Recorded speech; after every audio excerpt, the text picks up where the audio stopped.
Hello my dear, मैं सत्येंद्र सजग आपका अपने YouTube चैनल पर स्वागत करता हूं।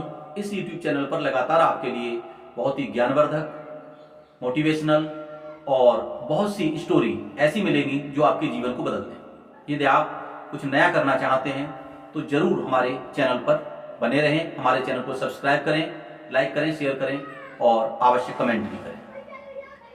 प्रिय मित्रों, मैं अपने विषय पर आता हूं। हम सबके घरों में एक डिस्कस हम बचपन से ही सुनते हैं कि भाग्य बड़ा है कि कर्म बड़ा है।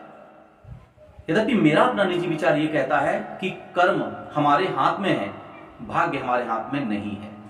बहुत से लोग अपने भाग्य की रेखाएं दिखाते घूम रहे हैं, बहुत से और काम कर रहे हैं, ज्योतिषियों के पास इधर उधर जा रहे हैं। लेकिन मेरा एक मत है कि हमारे हाथ में कर्म है तो हमें अपनी पूरी शक्ति से कर्म अपना करना चाहिए। यद्यपि यह वीडियो में मैं बताने जा रहा हूं कि कभी कभी भाग्य भी ऐसा प्रबल होता है कि हमको कहीं से कहीं ले जाता है। आप वीडियो के आखिर तक बने रहिए, इसमें बहुत ट्विस्ट आने वाला है। एक बार एक राजा, इस कहानी को समझिए आप ध्यान से कि कैसे भाग्य काम करता है कर्म करते हुए भी। एक बार एक राजा ने ज्योतिषियों की सभा बुलाई। वह अपने भाग्य के विषय में कुछ बातें उनसे पूछना चाहता था। सभी ज्योतिषी जब एकत्र हुए तो पूरे उसके देश के, राज्य के ज्योतिषियों ने अपने अपने तरीके से कुंडली देखी, अपने अपने तरीके से उसका भाग्य देखा और सभी ज्योतिषी शाम तक बड़ा मंथन करने के बाद, विचार मंथन करा और वो चिंतित हो उठे। उन्होंने, जो बुजुर्ग ज्योतिषी थे, उन्होंने आपस में कुछ कानाफूसी जैसी की।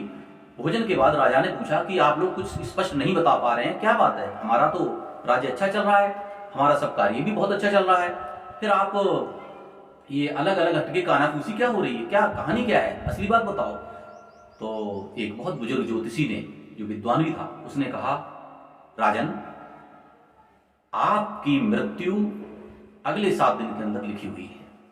ये बात हम लोगों को अभी अभी पता चली है ज्योतिष से। आप 7 दिन में आप समाप्त हो जाएंगे।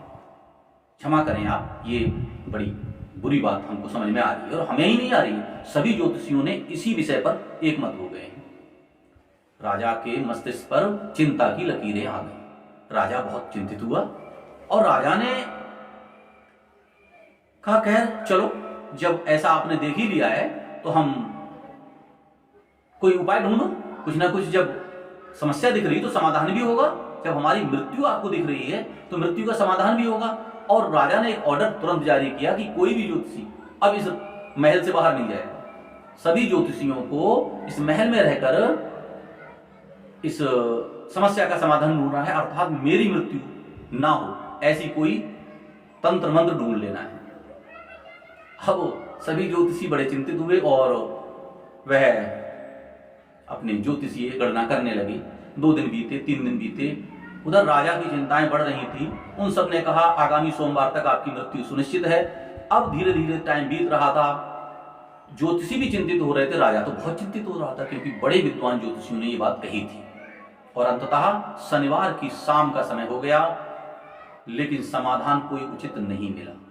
ज्योतिषियों ने आपस में एक मंत्रणा की और उनको एक उपाय बताया कि हे राजन, जब हमारे पास कोई समाधान ना हो तो हम सब ने अपने बुजुर्गों से, अपने परिवारों में एक समाधान सुना है, वही समाधान हमें लगता है काम आना चाहिए।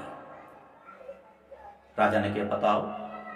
जब बताया गया कि भाई कोई समाधान ना हो किसी समस्या का तो वहां से भाग जाना चाहिए, राजा को ये बात जची। उसने कहा, हाँ, बात तो ठीक कह रहे हैं आप लोग, तो इसका मतलब यह है कि आपको यहां से भाग जाना चाहिए। हो सकता है इस राज्य का राजा मरने वाला हो, तो आप इस राज्य से दूर भाग जाएं और जितनी दूर जा सकते हैं, राज्य की परिधि से दूर। राजा को जैसे ही ये सुझाव मिला और उसको जचा भी, उसने रात्रि में ही अपना घोड़ा सेट किया और चल दिया और अपने राज्य से सुदूर यात्रा पर निकल गया। चलते चलते वह जो है अगली संध्या तक अपने राज्य की परिधि से बाहर हो गया था, अपनी राज्य की सीमाओं से बाहर चला गया था और अंततः वह राज्य से बाहर जाकर रात्रि 12-1 बजे तक पहुंच गया। जंगल में थका हारा एक पेड़ के नीचे सो गया, घोड़ा वहीं बांध दिया था। सुबह थोड़ी देर से उठा था और जब सुबह सोकर उठा तो सूर्य उदय हो रहा था। उसका बहुत मन निश्चिंत जैसा हो गया था।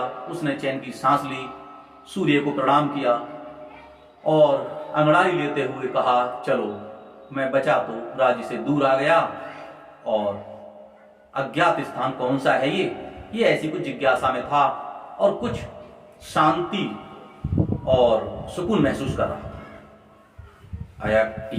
यक उसके कंधे पर किसी ने हाथ रखा।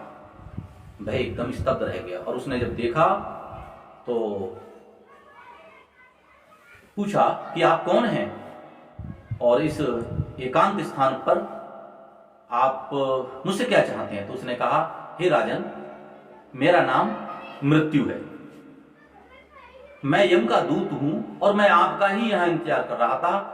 आपकी एक्चुअल में मृत्यु इसी वृक्ष के नीचे लिखी हुई थी, किंतु यहां से हजारों किलोमीटर दूर आप अपने राजधानी में बैठे थे, तो 4-6 दिन पहले मेरी चिंता यह थी कि आप यहां आएंगे कैसे, लेकिन आप तो स्वतः यहां आ गए। अब तुमने मेरी चिंता दूर कर दी है। राजा स्तब्ध था कि मेरे भाग्य में मेरी मृत्यु लिखी थी, मैं इसको टाल नहीं पाया और मैं स्वतः ही वहां चला गया।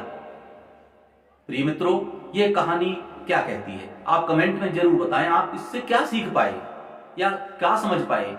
उस राजा की वहीं बताते हैं मृत्यु हुई और अंततः उसके भाग्य ने उसको जकड़ लिया। आप सबने अब तक वीडियो को देखा, आप सबका बहुत बहुत धन्यवाद। मैं तो आपसे कहूंगा, कर्म आपके हाथ में है, भाग्य पर निर्भर ना रहे। Thank you very much.